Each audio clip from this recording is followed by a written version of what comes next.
Father's Day is the one day each year that we honor Dad. It's a day to tell Dad just how much he means to us. Hi, this is Tony Agnesi.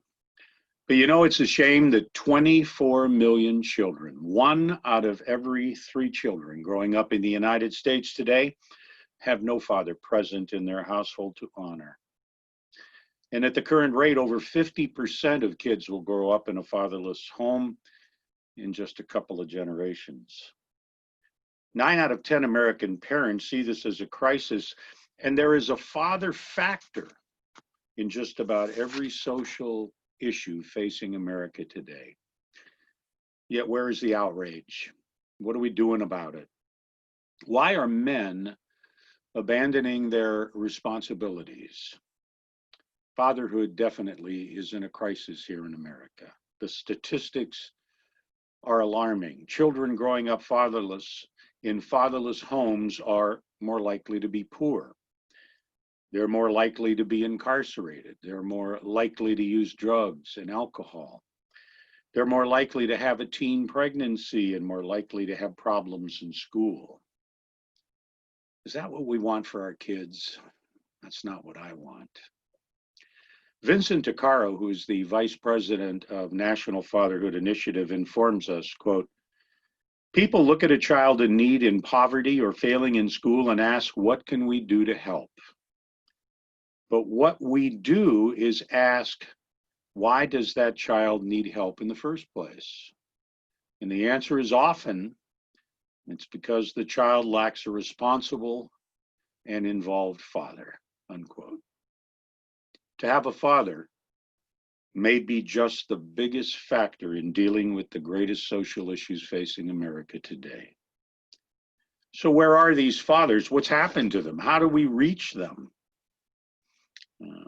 Some may be so into themselves and their problems that they can't handle a family. Others had never had a family or never had a father in the first place, or endured physical and psychological abuse from their father as a child.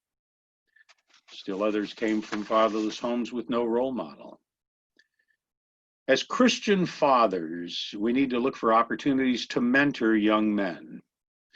Our local pregnancy center began a men's ministry a while back that not only reaches out then to the women, but to the fathers as well. That's a start.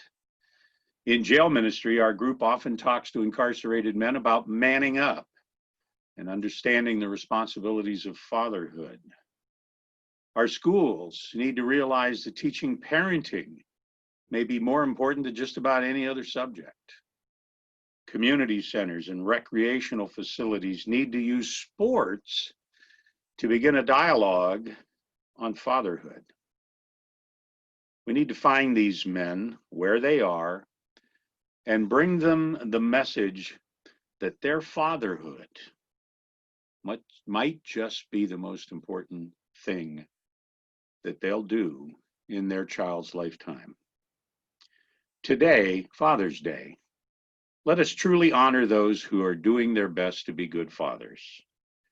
They work hard every day to present for their children and spouse, to be present for them.